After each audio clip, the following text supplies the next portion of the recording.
smart enough to win. That's how the story starts. Learning is the edge that sets your work apart. When the stakes get high and the pressure never stops, smart learning in your pocket puts your business at the top. Welcome to the Learning Advantage, from insight to impact, where we're going to show how smart learning fuels real business results. I'm Deb Laurel, and I'm your host. Hello, and today at our inaugural session, we are pleased to have Ethan Sanders as our guest. Ethan is the founder and CEO of Sundial Learning Systems, a consulting firm specializing in the fields of organizational strategy, development, and engagement. Ethan has provided consulting services to clients in the public, nonprofit, military, and private sectors for over 30 years. His leadership experience includes building and leading Sundial, directing AARP's learning and development function, leading a human performance practice for ICF International, directing career management for the U.S. Navy's Human Performance Center, and managing instructional design and competency research for the Association of Talent Development. He is a nationally recognized speaker who has published numerous books and articles on topics related to workplace learning and performance. He is also a certified performance technologist through the International Society for Performance Improvement, a certified action learning coach through the World Institute for Action Learning, and a certified Clifton Strengths Coach through Gallup. Ethan is the recipient of the American Society for Training and Development's President's Award for Outstanding Achievement, the U.S. Navy's Meritorious Service Award, and the Association for Talent Development's Best Award. Ethan has been a faculty member of ATD for over 25 years, an associate professor at the University of Maryland since 2010, and has presented at workplace learning and performance conferences around the world. I'm exhausted just hearing everything. I feel old every time I hear my bio. I really need to shorten that, maybe just focus on the last 5 years. No, it's very impressive, and I'm delighted that you agreed to be a guest. Thank you for having me. It's a pleasure to be here. So I'm going to begin with the questions. Sure. When you think about learning as a competitive advantage, what does that mean in the context of your organization or your work? It's a really good question. And I'll forewarn you, I'm a bit of a history buff, and I'm going to give you a slightly roundabout answer. And I do think standing here in really the 21st century, certainly the last 25 years, that, the ability to outthink the competition is pretty much all that's left in terms of competitive advantage. And again, in my history buff mindset, if you go back to the dawn of the Industrial Revolution and the early 19th century and the assembly line, competitive advantage was about automation, breaking things into tasks, assembly line, things of that nature. As you came through the Second World War in the 1950s, 60s, it was all about capital expenditures. Whoever could build a better factory would win, And then, of course, the dawn of the management by objectives and management sciences, whoever came up with the best strategy would win. And of course, going into the 80s, when I entered the workforce, and really even until today, it was about whoever has the best technology. So if you look at that lineage, the problem is by the time you build a better factory, your competitor's already building something even better than what you just put in. Certainly technology, by the time you really get your technology up and running, somebody's already working on a better solution. So I don't, and maybe I'm Pollyanna about this, Deb, but I don't see what's really left besides having human capital, significant talent, people who can think creatively, can solve problems, can learn, can grow, and ultimately outthink the competition. If you look at most breakthrough innovations, certainly in my lifetime, it's been because an organization, created an environment and created the resources for people to reach those kinds of achievements, for them to really be able to come up with these new and better ideas. I'll always go back to things like Steve Jobs standing on a stage with a credit card saying, imagine if you could have 5,000 songs on something the size of a credit card. It's that kind of stuff. And by the way, I've been a federal employee. I've worked in several nonprofits. It's really no different there in terms of the ability to outthink the competition. Everybody has competition, and somehow you've got to get breakthrough thinking that helps serve your members, serve your constituents, serve the taxpayers, serve the customers in a way that exceeds what they even knew they wanted or needed. So I think that was a very roundabout answer. But I'd love to hear your reaction. I'm not sure what else there is out there besides a talented workforce that can think differently. I think it's what's left, and it's wonderful. Oh, I absolutely agree. I think learning is the competitive advantage, and being able to think ahead and think so creatively is what we need in order for companies to sustain themselves and to succeed. Sure. And my only caveat to that is we have to have much broader thinking around what's learning. And, we have been, well, certainly in my 35 years, we have been trying to educate managers, leaders, organizations around that learning is ubiquitous. It's not about formalized training. How do you give people experiences? How do you give them feedback? How do you give them opportunities to try new things? We're always learning in an organization, and how do you harness that? And to me, the only difference between doing tasks and learning is that we build in reflection. If you build a reflection with questions, usually that lead the reflection, you could turn any workplace task into learning, and those learnings are what ultimately will lead to this, innovation and higher orders of thinking and strategy and things of that nature. So we have to be very open-minded when we think about what's learning in an organization. We certainly do. And you're anticipating another question that we'll have later. Can you share a specific example where a learning initiative moved from insight to real impact, and how you measured that impact? Sure. So let me give you two examples. One's kind of a broad-based example and one specific. I'll start with the more specific one. When I was director of learning at AARP, and really we created the department from scratch. I always say when we got there were no employees, there were no courses, there was no strategy, there was no advocacy. Other than that, we were in great shape, right? So we built this from scratch. And when we built our learning strategy, one of the 4 pillars was around measurement. We really felt that, whether people were asking for it or not, we had to have a continuous improvement mindset. We had to have ways of really measuring not only, learning gains, but also transfer of learning back to the workplace and ultimately impact. So we did multiple internal studies to look at this. Okay. And one I remember, first of all, one of the lessons learned there was just because you can measure something doesn't mean you should. So we really got very good at setting criteria for which programs, and these were large, strategic, cohort-based programs. It wasn't just a one-day course or something of that nature. Right? So one of them called Connect, we measured it all the way through, including level 3, which is learning transfer, level 4, impact. And we use success case method, if you're familiar with Brinkerhoff's success case method. So post-training, and again, this was about a 3-month program, about 80 hours of learning over 3 months. We sent out a very clever paired set of surveys where we asked participants of the program, their managers, how frequently are you using these skills?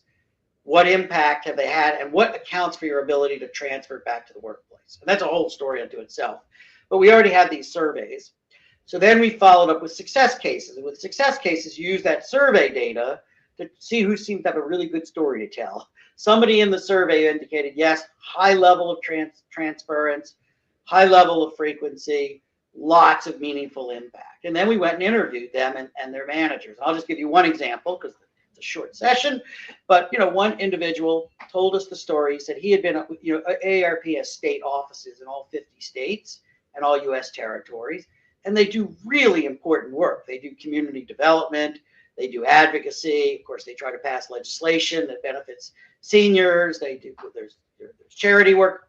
And this one individual had said, well, I'd been a state director for 20 years. And I thought managing people was the easiest thing in the world because I'd worked with the same people for 20 years. In fact, they were my friends and our kids all grew up together. So there was nothing to managing them. Then he took a promotion to a much larger state. And now he's managing people who are strangers, essentially, and had struggled. Nice guy, very forward thinking, very open. And he went through one of our largest cohort programs. And when we identified him through the surveys and then went and did the interviews, he told the story about when he assumed command of that state office. They had an extremely important piece of legislation that was in the state legislature. And the individual who was leading it was just about to retire. She was kind of not happy that she hadn't gotten the state director position. That was part of the issue as well. Some others felt the same way. Yeah, they all got along, but there was some tension there. And she was about to retire, didn't really want to push through that, didn't have the creativity or the effort to push this through.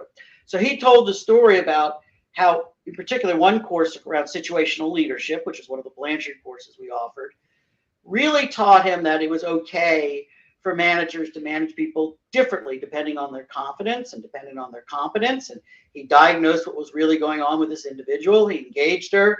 They worked together brilliantly. Passed the piece of legislation. It returned $10 million to the seniors in that state. That's just one story. We had about 7 really good stories from that one cohort-based program. But this is why Success Case works really, really well. There's no, we don't have courses that cost millions of dollars. So you could see the impact very, very directly. And of course, AARP is a social mission organization, right? That's what they do for a living. So this is much more important even than the almighty dollar, right? Well, that's one example. That's a fantastic example. Thank you. And then if you want a more broad-based example, and I'll have to tell you quickly, in 2009, I was at ICF International, and we partnered with what was then ASTD, American Society for Training and Development, and we did a study on measuring the impact of leadership development programs, right? We looked at 40 different companies, 60 different courses. And I'll be honest, Deb, I went into it thinking, we're not going to find good examples of people who show level 4, level 5, impact, ROI. And we actually did. There weren't a lot of them, but we've actually found several dozen of them, And it was really interesting how these organizations went about creating baseline measurements, putting a good evaluation plan in place, having good data infrastructure kinds of things. But also, it was funny, a lot of them were either in financial services or hospitals or medical care of some sort, right? So they had the organization itself lent itself to measure. I mean, you have to measure patient mortality, you have to measure even patient satisfaction, infection rates, staffing, things like that. And so they were very clever. And really the moral of the story was, if you think about these things up front before you start to design and develop a leadership program, and you lay down those baselines and you're really clear and basically you engage the learners and their managers in figuring out what we're going to measure and how we know it has impact, it's not nearly as hard as we think. I think a lot of times we don't do it because it's an afterthought, right? We're trying to retrofit some kind of result that we didn't expect into what we did in terms of a learning program. And I think I always say in courses, that's where damn lies and statistics come from, right? It's people trying to backpedal into impact. Well, and it's so important to get the managers involved. And I think that's an afterthought very often. In every way, shape, and form. I think that's absolutely true. Yeah. All right. What do you see as the biggest barrier preventing organizations from fully embracing lifelong learning? And how do you think we can overcome it? So it's interesting because some of the internal studies I just mentioned, remember we were separating the folks who said on the surveys, we had a lot of impact, we had a lot of learning transfer from those who didn't. And then we had kind of branch surveys saying, why did you or why didn't you? Okay. Number one answer is I'm oversubscribed, right? People just are, and I work at federal agencies, I work at nonprofits, for-profits. I think if you go back to here's my history part coming out again. I think if you see really the major attempts starting in the 1980s to make organizations leaner, and we've gotten to the point where people are so oversubscribed, are so overwhelmed, are really in this survival mode. I mean, if you look at Maslow's hierarchy of needs, right? Self-actualization's at the top, and it's because your basic needs, safety and job security, even, and things like that have been met. And I think we have a real issue, certainly in the U.S. I'm not sure I'm an authority on international, but I think people are just running on a treadmill trying to keep up with their daily lives, and it doesn't leave a lot of room for investment in your own development and self-actualization and reflection. I think I don't know if you're aware, back when Corporate Executive Board, before it was bought by Gartner, they did a study called the Connector Manager. It was really a fascinating study. And they found out that the average U.S. manager, now this is going back to about 2017, somewhere like that, 2017, 18, average U.S. manager goes to 5.5 hours of meetings a day and reads or responds to 122 emails a day. Now let's just do the math and assume it's 1 minute an email. Okay, conservatively, that's 2 hours of email a day, and it's 5.5 hours. And if you eat or use the restroom, you're past 8 hours. And vast majority of people in organizations, even those who lead large teams, also have a day job, right? They have their own work products that they have to produce. And I think we've just reached this point where, and by the way, Deb, I'm hopeful AI may help with some of this. I know most people are frightened AI will take away from employability, but if AI could perhaps reduce the number of meetings, sort your email, provide good guidance in terms of priorities, strategy, there's some hope on the horizon, actually. But as things stand now, I think that's the major barrier to learning. That's the number one, for sure. And I think the number two is what we already mentioned, which is managers can't just buy in to learning, right? They have to take ownership, real ownership. As long as they believe that learning is the providence of somebody else, whether that's a learning and development group or a coach or, a voluntary education after work, as long as they believe it's the providence of those folks and not them, you're going to have this problem. And that same study, Connector Manager, showed statistically the managers that do development the best are not teachers, they're not cheerleaders, right? They're connectors. So you come to me and you say, I really want to learn more about statistics, instead of me saying, well, let me send you to a statistics course or I'll teach statistics. I'll say, go talk to Mary Ann. She's a whiz at statistics, and I know she's working on a project right now. She probably wouldn't mind have you helping out a little bit, and making those connections with content, with people, things of that. That's really the only way around this issue for managers just not having the time. Yeah.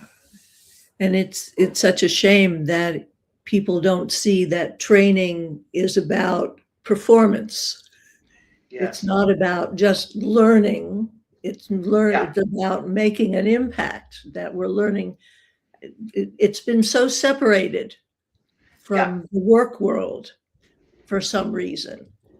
And more of us keep saying, well, that 10, 20, 70%, we've got to have people actively using what they're learning to make a difference, that we don't just blue sky, well, let's just do this training because it seems like a good fad to go into. No, there's thought behind how it's going to help somebody improve their performance. Yeah. And it's a great point, Deb, and it's a vicious cycle, okay?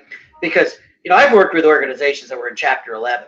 I've worked with organizations that are in fact, I worked at a Navy organization that was kind of destined to be decommissioned, right? even organizations that are in very desperate shape, if they believe something will really help, will be a really great investment that will really, they'll find a way to pay for it. They'll find a way to allocate time and resources to it. Okay. So your point is spot on, which is it's not about encouraging managers to take an active role in development. It's about building an inextricable link where they say, I can't get performance out of my talent if I don't both invest in immediate job training and long-term learning and growth, because that's a big piece of it as well. People don't want to be gerbils on a wheel, right? They're willing to learn things and do their job today, but if they don't see a future in it, engagement will go down, But it's kind of like when you look at the difference between changing your oil in your car, which you should do, right? And your car will eventually break down or wear out sooner, versus you have an engine failure. You're like, I can't get to work anymore. You can sit there and justify, I can't spend $120 on an oil change. But when your engine goes out, it's $5,000, but you can't get to work. Somehow you find the $5,000. And that's part of the problem, is people don't see how the learning of the workforce is really the driver. It is the engine of performance, right? In your view, and I think that you have really touched on this several times, what's one outdated belief about corporate learning that we need to let go of, and what should replace it? Yeah, I have touched on this, and I think even standing here in 2025, right, corporate training is still deeply rooted in academia, right? Certainly, when I entered the profession in the 80s, 90s, the rise of the corporate university, right? We started with Motorola University and GE and all, and that itself was a manifestation of saying, let's take kind of academic education and contextualize it within our own organization. That seems to have fallen away to some degree, but still, when you go inside organizations, there's course catalogs and curricula and learning paths, and now we've tried to drive down the cost by saying, oh, well, we have a big library of videos that you watch instead of flying somewhere and eating sushi and staying in a hotel, but it's still this very kind of passive model of learning that's not well grounded in practical work situations. And again, I'm not speaking, there's certainly some great learning out there too. I don't want to overstate this, but I think overall, when you meet with organizations, they tend to still follow that model. Look how many organizations today have certificates, which is instead of, I always joke when I teach a course that has a certificate, I say, and soon you'll get your sheepskin diploma, right? Because that PDF that you print out now is the modern equivalent of a sheepskin diploma, So I think we're very mired in that. And that's why it makes it so difficult to, I'm sure you're familiar with the 70-20-10 model, which came from Center for Creative Leadership, saying 70% of learning should be on the job. Again, it's tasks with reflection. Your manager is involved. 20% is collaborative learning, and 10% is formal learning. And we all seem to intuitively understand that, but I'll bet you if you went and broke down the amount of learning going on in most organizations, it would be the reverse of that. They'd have a few development and replace assignments, right? They'd have a lot of executive education, cohort-based programs, things like that. So I think we really struggle to break beyond that. The other thing I would point out, and again, I'm an old instructor. I've done this a long time, and I would say I have made the jump to virtual delivery of learning. I think I'm fairly adept at it now. I still prefer to be in the class, with the exception of all the travel, which I don't miss. I still prefer to be in a classroom, But to be honest with you, Deb, I have seen very few courses, if any, that take us beyond very formulaic forms of engagement with learners. Let's just say I'm on a Zoom platform or a Teams platform. It's pretty much slide, breakout room with a discussion question, a few polls, and maybe a short case study that you read in the room, and then you discuss it, you come back and you brief it, a little bit of teach back, you know, but you compare that to the kinds of experiential learning that we've done in the classroom. Again, it depends on you teaching leadership, interpersonal skills, technical training. You know, those are different animals for sure, you know, but not even courses I've written. I can think of some amazing experiential learning things I've been through in a classroom setting that I've yet to see even closely replicated in a virtual space. I don't really think they can be. I mean, that's really my feeling when we're talking about a virtual training and it's synchronous. But, you know, I don't know, to be honest. You know, I'll tell you, I've seen some glimmers of hope. I've actually agreed to evaluate a guy I've known for a long time has kind of interactive game software, right, for learning. We actually did use his product in a classroom for a while. It was good. It was very good, right? So that I think you could do, all right? I'll tell you a somewhat failed attempt that I did, but I think it was the right idea. And I don't want to give away all my trade secrets here, but I have this really cool conflict management experiential learning exercise that I've done in the classroom for a decade. And it involves hula hoops and tennis balls. And you basically create a competition. And we're looking at the Thomas Kilmann theory of conflict conflict modes. And we replicate using this experiential learning exercise. So when COVID hit and I was teaching this course, I was like, I can't get rid of it. It's just too cool, right? So if you're familiar with Mural, which is an online whiteboard, right? It's an endless online whiteboard. Now there's some challenges, you know, you got to get everybody to count and get them on board, teach them how to use it. But basically we drew hula hoops and tennis balls and we replicated the experiment online. The first time it was an epic failure because I didn't realize they could delete each other's hula hoops. So that really screwed the whole thing. The second time I got an expert at Mural and they showed me how to lock down objects. And, you know, generally maybe it was 60% as good as doing it in the classroom. It wasn't, it was fun. People were laughing. They got the central points, which is why you do experiential learning. You know, they could apply it back to the model. So it worked, you know. And I've seen a few folks I know who are really good at games and simulation are doing some things now, but it's not there yet. Not that I've seen. You know. Okay. How are you leveraging data, technology, or new learning methods to create more personalized and effective learning experiences? Yeah, so let's take one. To me, let's take one at a time. Let's start with instructional methods. You know, and that's the one. So first of all, you know, I teach several courses on instructional design. One for ATD. You know, and first of all, when we talk about instructional methods, I always make the point that there's two litmus tests that you're dealing with an instructional method, not a piece of technology, right? And one is, if it's an instructional method, it's ancient. Absolutely, it goes back at least until Aristotle.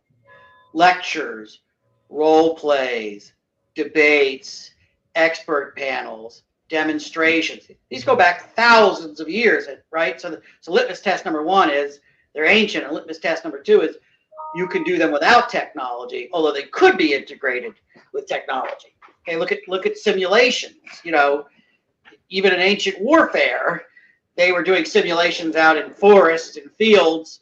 You know, putting soldiers in the middle of the field and having them find their way out, and throwing variables at them, a rolling boulder or something like that. So you know, simulation as an instructional method is ancient actually, but obviously we have things like flight simulators, which are taking the idea of learner-controlled experience, and based on the inputs of the learner, the simulation changes. You know, so if you put the plane into a nosedive, it crashes, or you pull up and it stalls, right?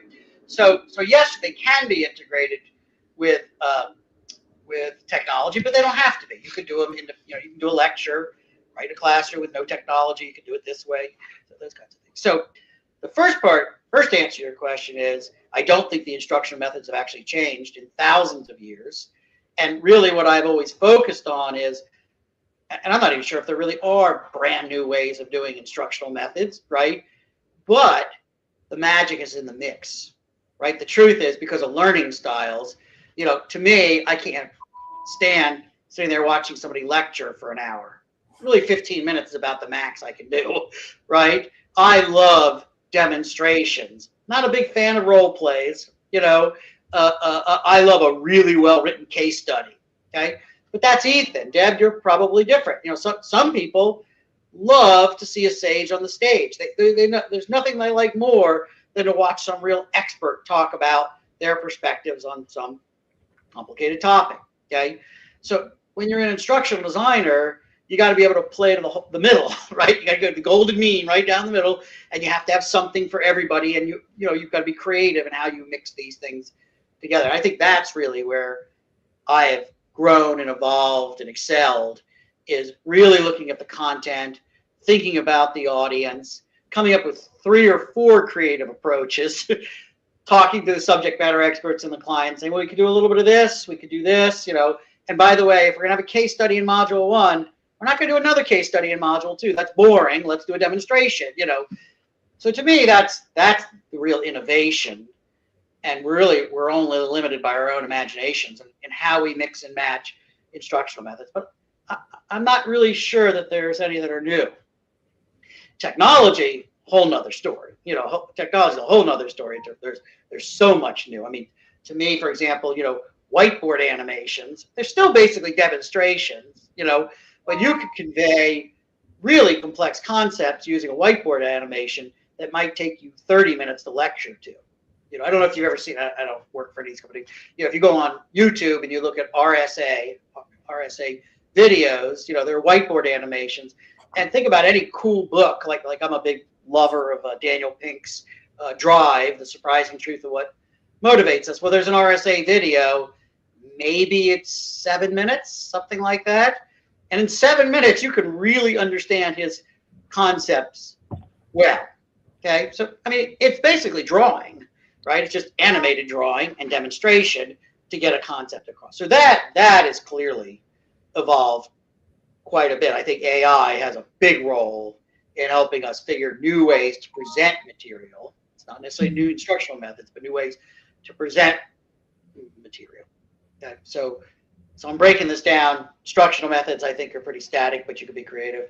I think in terms of delivery of content between video, animation, I actually think 3D VR, virtual reality, has huge, not a lot of organizations are using it yet that I know of, but has huge implications for learning. You know, I give the example, when I worked for the Navy, we had 3D VR. It was for learning how to transit and navigate a submarine on the surface out of like Groton, Connecticut, things of that nature. Well, you're talking a multi-million-dollar system. You're tethered to a giant computer. Again, this is 2002. You know, this is a long time ago. Now you can buy Oculus glasses and gloves, totally untethered. You don't need a computer, you know, and $400, less than $400, you know. And I think back to my days when I was in banking, right? And we used to have security training. You know, how do you handle a robbery, for example, right? And we actually had to build a mock. I didn't build it. The bank built a mock retail bank right inside our training center, so they could help simulate a bank robbery. What do you do and you don't do during a bank robbery? Well, think with 3D VR for a couple $100, and think of all the, you know, there's no danger, right? There's all, you can make it very realistic. You know, you can change the scenarios every 5 minutes if you want to. You know, I mean, there's tremendous potential, I think, in that kind of technology. You know, and by the way, I don't think AI's promise is helping us create content cheaper. I think everybody's thinking about it. I mean, it does do that. Yes, you can write a course much faster if you use ChatGPT, you know, but really to me, the technology side is all on needs analysis. You know, imagine looking at, let's say you're trying to look at people writing effective reports, and you could take a collection of 100 learners, put their reports in AI, apply a set of criteria and standards, and it could show you based on work samples what the real weaknesses are, rather than going out and interviewing managers and performers on where do you think you're strong and weak at writing reports. You know, so that to be that an evaluation of the real promise of AI. Have I answered your question? Yes, you did. Yeah, I think the data side is also we've talked about, which is, you know, really how do you do a much better job at needs analysis up front and evaluation on the back end through better data analysis, which is my passion. So this may lead us to this question. If you could give one piece of advice to leaders who want to build a true culture of continuous learning, what would it be? Wow. What would it be? Well, I think that actually starts with leadership. I really do believe, I have been unbelievably fortunate, Deb. Throughout my career, I've had one great leader after another. I don't know how I got so lucky, actually, but certainly one of the things that made me a lifelong learner is that I've worked for a lot of lifelong learners, and in particular, very curious, open-minded people. I think if you're curious and open-minded, somewhat by default, you become a lifelong learner. Again, doesn't have to be through formal education, right, or training, but you just pick things that you're a sponge, and you're very well willing to pass that on to connect people, So I think that's one, and I hope most leaders out there have a leadership philosophy of some sort, whether it's formalized and written down, But I do think creating lifelong learning starts with, how do you see the world as a leader, right? I think if you see, to me, I'm a big believer in servant leadership. I think it matters. Mm-hmm. Probably the thing that's served me the best is that you can't lead people if you don't know people. I just don't. You can't lead them effectively. Let me say that. You can't lead them effectively if you don't care about them either. And you don't care about it. I was going to say my next one was kindness. I think is important, right? But the truth is, as you get to know people, not because you want them to follow you in a certain way or build loyalty, but that it's a social contract between an employee, a manager, and their employee, And if I'm going to help you as much as you're going to help me, I've got to know you, and as I get to know you, I'm going to see the opportunities where you can really learn and grow, and encourage you to take those opportunities. One of the warmest spots in my heart is I can only consider her a friend because she is a friend, but she was my graduate student in 2010. And then she came to work. As I moved from organization to organization, she came with me, so she's worked for me in multiple places. She's now at a very large organization doing great work, really worked her way up. She's brilliant and kind and a good leader, and I think it was Socrates that said the greatest triumph for a mentor is when the mentee exceeds them. Right. And I know for a fact she's done that. And, that's kind of how you have to see leadership, right? It's not staying ahead of everybody. It's not pushing them from behind. It's not pulling them from in front. It's walking beside them in some way and helping them discover what their true talent and potential is. To me, if you could do that, you could stop reading all those leadership books. Be a good person, care about people, walk beside them. You'll do great. I have one last question, which is what's one book, resource, or learning experience that has a lasting impact on you personally? Wow. Yeah. Well, you know a lot of my background. I think one of the reasons I've been very successful in the learning and development game is because I started out life in the performance improvement game. I really do believe that, and I do think, this is not to slight anyone with any background, the learning and development field seems to have two camps.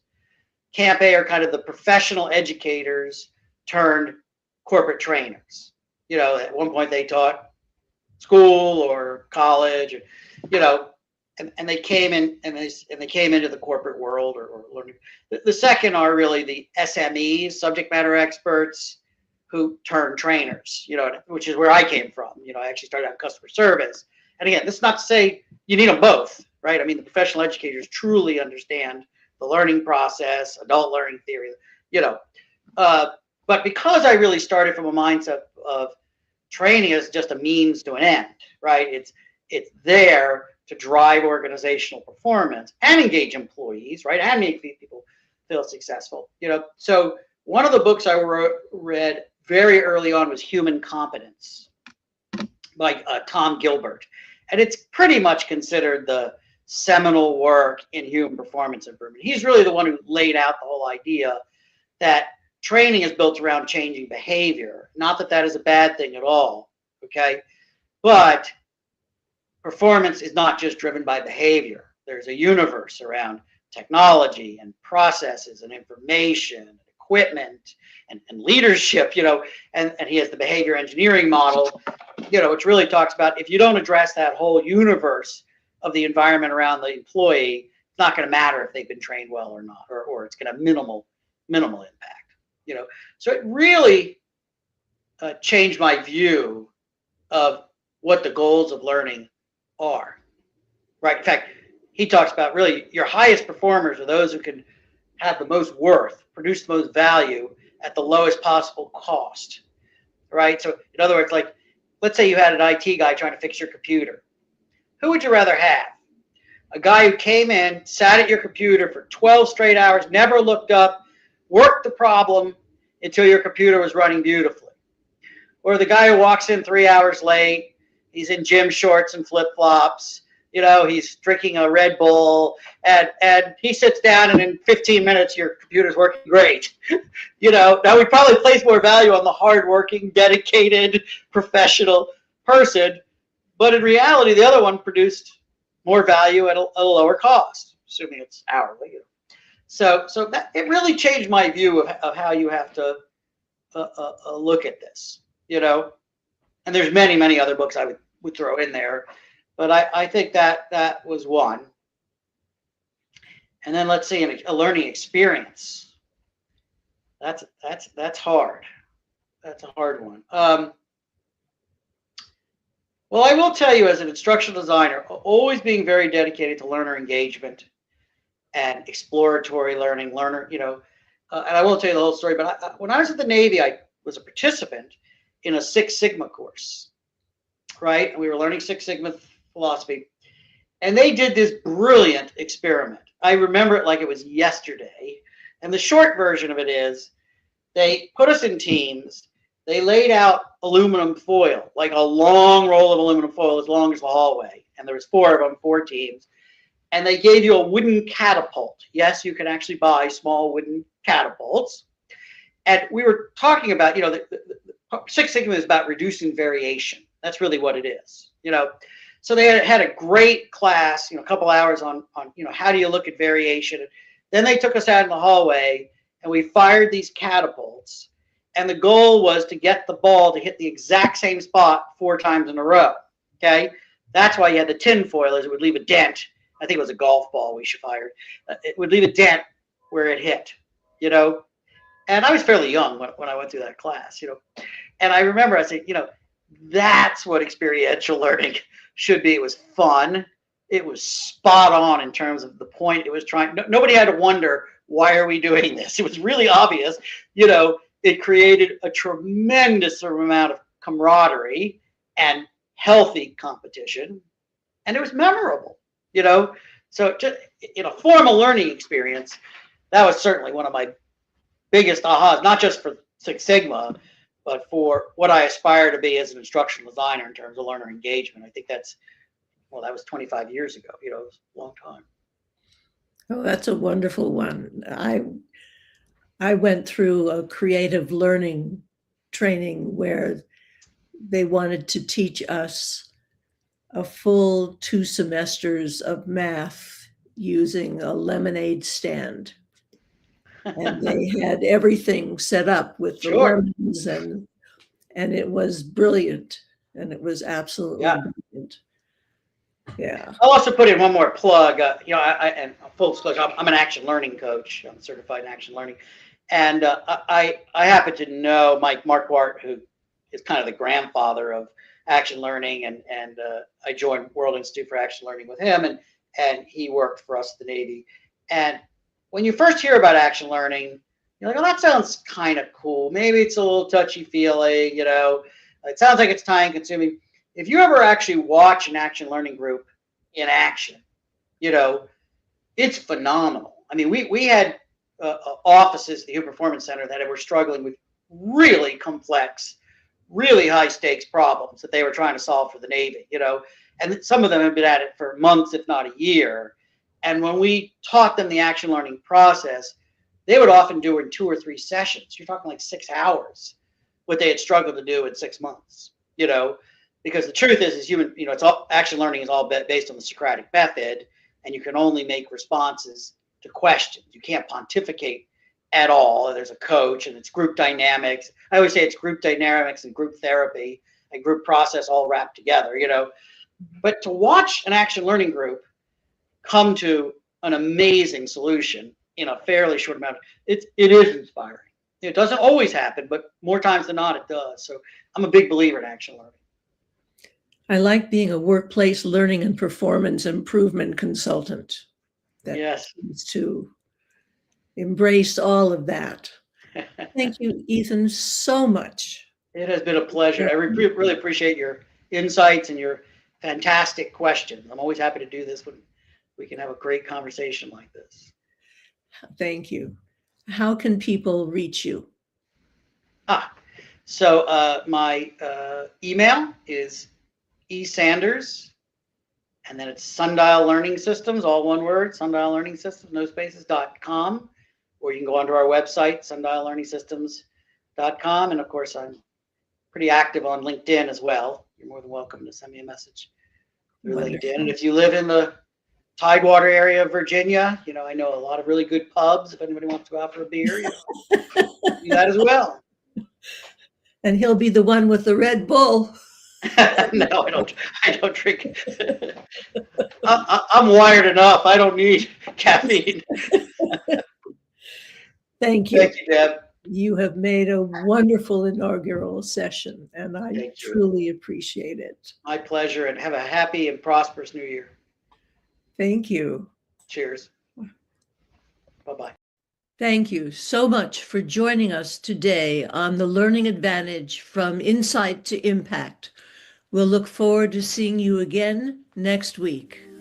Every lesson, every workshop, every failed attempt you save becomes a map upon the desktop, shows the road you've craved. Da-da.